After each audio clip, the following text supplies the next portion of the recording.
I feel like the holidays are a particularly good time to talk about sadness and loneliness, and I just got a notification of a new episode in one of my podcast feeds that I follow. They're talking about grief during the holiday season. So I think this is a very topical or a very timely, topic for a lot of us. Definitely for anyone who's lost a loved one who's not going to be here during the holidays, for instance. So I'm glad to be able to talk about that. Today's talk is following along in the series that I'm doing right now on difficult emotions, and specifically Tibetan Buddhism and difficult emotions. And the reason that I wanted to talk about the Tibetan Buddhist approach is that I think it's pretty different from a lot of the tracks that I've seen anyway on Insight Timer, which can be really helpful and really great, for anxiety or anger or fear, like any of these things that we all deal with. But I feel like for me, trying to reduce anxiety is one thing. I'm just using anxiety as an example. I guess I could use sadness since that's what we're talking about today. So like trying to reduce sadness is one thing, but trying to understand the causes of sadness and understand the wisdom of sadness is something else. And that's what I want to talk about today. And for those, again, who have been following along with this series, I am using this wonderful book called Healing with Form, Energy, and Light. Tenzin Wangyal Rinpoche is the author. He's wonderful. Basically, that book walks you through the elements, how the elements are used, just in our daily life or how they apply to our daily life, but also to more profound forms of practice like Tantra and Dzogchen. So if you're interested in really going deeper with the idea of the elements, I highly recommend that book. But for today, what I want to talk about from that book is the water element. And the water element, and also I want to give credit to my teachers, Ann Klein and Harvey Aronson at Dawn Mountain. They've done a couple of retreats now on the elements, and I found those really, really helpful. So I think what I'm presenting here is probably like a combination of Tenzin Wangyal Rinpoche's work and my Lama's teachings. So the water element is the element of connection. And if you think about water, it flows, it goes where it's naturally drawn. There's an ease to it. There's like a flow to it. So the element of water is often associated with feelings of connection, feelings of ease. Tenzin Wangyal Rinpoche in his chapter on water points out that the ease, if we overdo the ease of water, we may be feeling relaxed and easy when we should be taking action. So with any of the elements, you have a sort of healthy, optimal form of it, and you also have sort of distortions of it. And the element of water in particular, it's the balanced, the healthy aspect of water is this sense of connection. Okay, so how does that relate to sadness? Well, I think I just want to say this first too. In the Western imagination, water often relates to feelings and to the unconscious. And I think there is something about the water element, the connection you feel to others, the connection you feel to yourself as well, that I think is kind of similar to that Western concept of water representing or somehow symbolizing our emotions. So I think the water element and feelings of sadness or feelings of loneliness, it kind of makes sense to me to connect those two together. And if you have any questions, please feel free to just drop them in the chat, and I will answer them as I'm able to. And as I see them, I try not to distract myself too much by checking chat, but we're talking about a lot of concepts that may be unfamiliar, so feel free to drop questions in there. Or comments, reflections on your own life too. So I've mentioned before this saying by my teacher Ann Klein that everything is either love or a distortion of it. So if we think of the water element and this idea that that everything is either love or a distortion of it, the water element is all about connection. And I think we as humans, both biologically in terms of our brains and our bodies and how we develop to be social creatures, there's a preset toward connection that I think all humans share. If you think about early humans, you have a band of humans, and if you're together with your people, then you survive. And if you're isolated by yourself, you die. And obviously it's not the case anymore, but if you just look at what happens to us physiologically when we're around dogs, for instance, or, animals that we love, and our blood pressure drops, our heart rate changes, it makes an impact on us physically. And then if you look at the ways that humans respond to each other, scientists are exploring what they call mirror neurons. And the idea behind that is when I watch someone take an action, like move their hand, for instance, the part of my brain that would make me move my hand lights up when I see someone else move their hand. So again, just biologically, I think as humans, we're very much wired to connect and to mirror, to reflect what we see other people doing. So it's so hard to be alone. And I think we can all relate to this in the time of COVID. Here we are facing another wave with Omicron. It's so hard for us to be alone. It's one cause of a lot of sadness, a lot of just sense of, what's the point? I think that's a distortion of love in the sense that it points us back to our innate sense that we should be connected with others. Our natural capacity to love and to connect, to have empathy. These are all abilities that humans are really good at. If you look at the animal world, we just seem to be designed as mammals and also as primates to really connect, to share information, and to survive as a unit rather than as an individual. So the first thing that I wanted to say really is that I think loneliness reflects back to us, in a sense, how primal it is for us to be connected. So now I want to think of that a step further.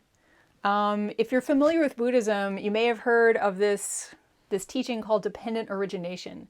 And what that means, basically, I'm not going to get too technical, but what that means is that because of X, Y happens.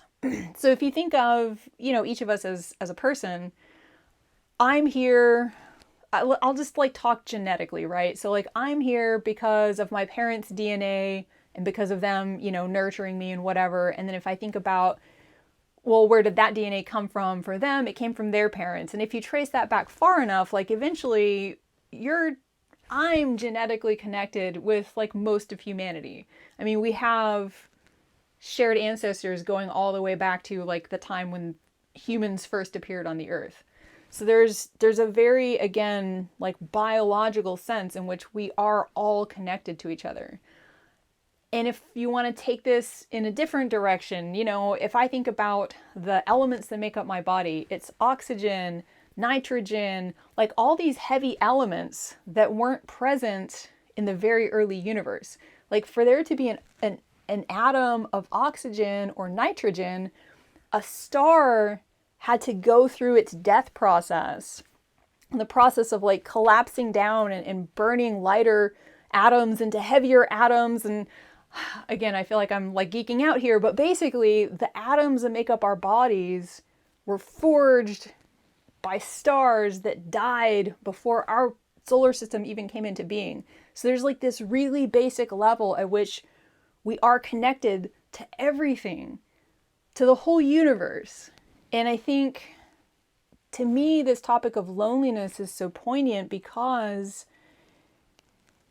and again, everyone's loneliness might have different causes, but right now, in the time of COVID, I, for one, am in an international relationship. So I live in Canada now, but my friends and family are almost all down south in Texas. So the idea of just crossing borders and being able to see people is so much harder. And then, depending on where you live, you may be under a lockdown or facing more restrictions. There's just, I think, an unprecedented amount of loneliness and isolation going on right now. And obviously everybody has their own causes, maybe the end of a relationship, or, you chose to move to a new place or something like that. You haven't found your connections yet. But at the root of loneliness, I think, is this intuition that we are connected, in this sense that, like, the reality we're living doesn't match the way things should be. And from a Buddhist perspective, anytime we feel like the way things are isn't the way things should be, that gap between reality and what we want, the Buddhists call it dukkha. Sometimes that word is translated suffering. I like to translate it as unsatisfactoriness, like it's just not quite what we were looking for. But it's a really potent form of dukkha when we know that the way things are for us in our own personal lives doesn't feel right. Doesn't feel right to us as humans. It doesn't feel right to us as spiritual beings, because, we're not just physically connected to each other. I would say we're spiritually connected with each other. And this is definitely the way that Buddhism sees the world. So for instance, if you take the Buddhist doctrine of reincarnation, and I know not everybody takes this literally, but if you do, the idea is we've been reborn countless numbers of times, and we've made these connections with each other. And again, from a Buddhist perspective, the people we know in this lifetime, we're likely to have had connections with them in previous lives. Hello, Rajeshwari. Hello, welcome to the live stream. So we're likely to have connections that go much deeper back than this single lifetime, both physically, mentally, emotionally. And I think that's part of the reason that loneliness is so painful for us as humans. So to kind of zoom out more broadly to the topic of sadness, I think, again, this is, I think to a certain extent, like those of us who are experiencing some depression, maybe caused by COVID, or there's this new term now, languishing, when you're just not, something's kind of off. Like it's not diagnosable depression, but you know that something's not quite right with you. I think that too speaks to a sense of, we know at some level, intuitively, we know that we're these like vast, spacious beings. We know that we're connected with each other. Again, maybe not at the conscious level, but I think a lot of the sadness that I experience anyway, again, comes from that sense of the disconnect between, like you could say, our potential, or like our luminous true self, and the way that we're showing up in the world, or the way that the world is showing up for us. So I think I said a lot of what I wanted to say about sadness in the context of loneliness, in terms of the way that we're built to connect, the way that we, I think, naturally feel the connection spiritually with the whole world. If you've ever like walked through a forest and just had some time to reflect and to feel the connection with the trees, it's a magical experience. And to come back to the idea of the water element, I think that sense of connection, it kind of opens us up to our own feelings, to the feelings of others, especially if you're highly sensitive, or you're, an empath. You're just more likely to pick up what's in the air, and those feelings, it's wonderful to pick up what's in the air when the feelings are good, but in a time like this, when there's so much stress and so many just things in the world that are taxing to us, I I think the ability to pick all that up often leads to sadness. Again, because of that connection, because of allowing this information to flow into us, not trying to, cut ourselves off from other people or from the world. So that's a lot of what I wanted to say today. Again, if anybody has questions or comments, please just drop them in the chat there. And if you're watching later on YouTube, I will answer these comments as quickly as I can. So the last thing that I wanted to say about sadness and the water element is that there's this wisdom of water as well.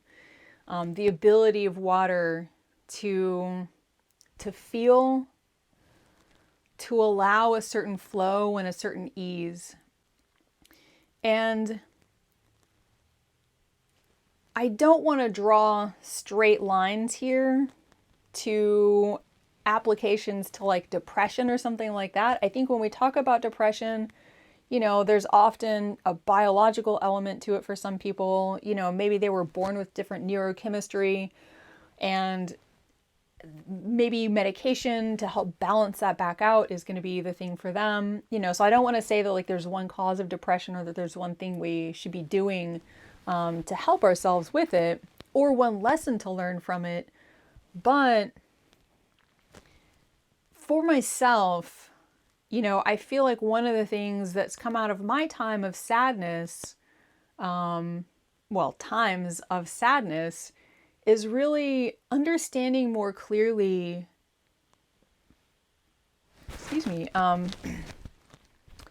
who I am, what's important to me.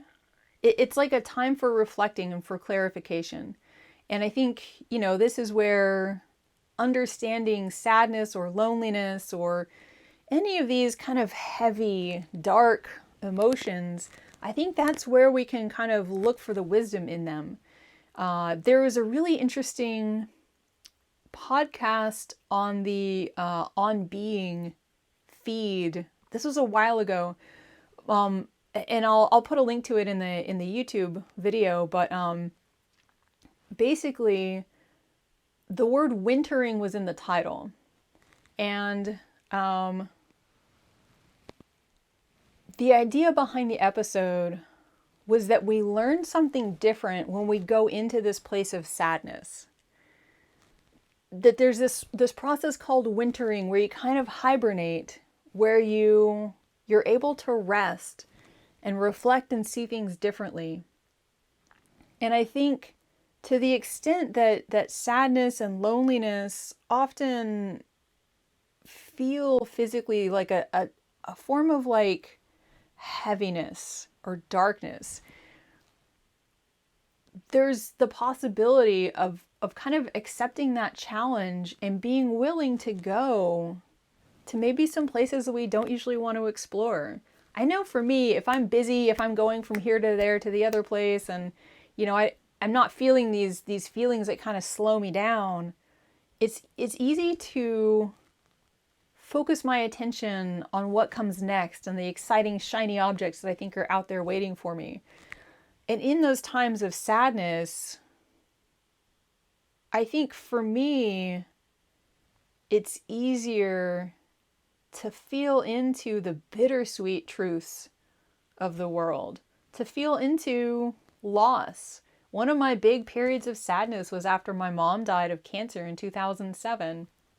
And just to kind of wrap my head around a world without her. I couldn't just keep on doing all the same things and stay busy and not think about it. I had to slow down. I had to reflect. We're all going to die. What does that mean about the way that I want to live my life? What does that mean about what I want to offer to other people? What do I actually think is worth spending my time on? I don't have unlimited time. None of us does.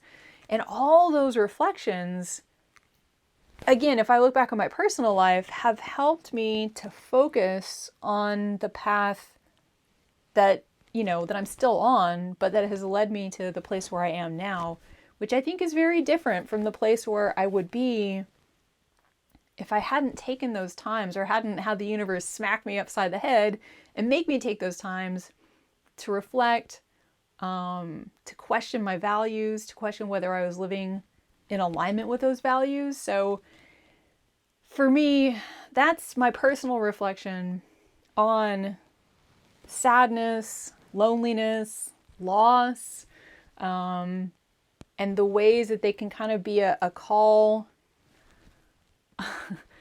This is what was coming out from my brain, a call to inaction. You know, there's all these calls to action. You read an email and there's a button to click at the bottom, or you read a blog post and there's, you know, some next step for you to take. I think sometimes we need a call to inaction, to resting and settling and reflecting and just processing. And speaking personally, I think some of those times of sadness have been that for me in my life. The other thing I want to share with you is that on Monday evening, Eastern time in the US, I have scheduled a live call. So whoever's available Monday evening, if you're on my newsletter list, I'm going to send out a link to a live video call, and you can get that. You can get on my newsletter list by going to my Insight Timer profile page and clicking on the link to my website. And it should take you to a web page where you can sign up for my newsletter.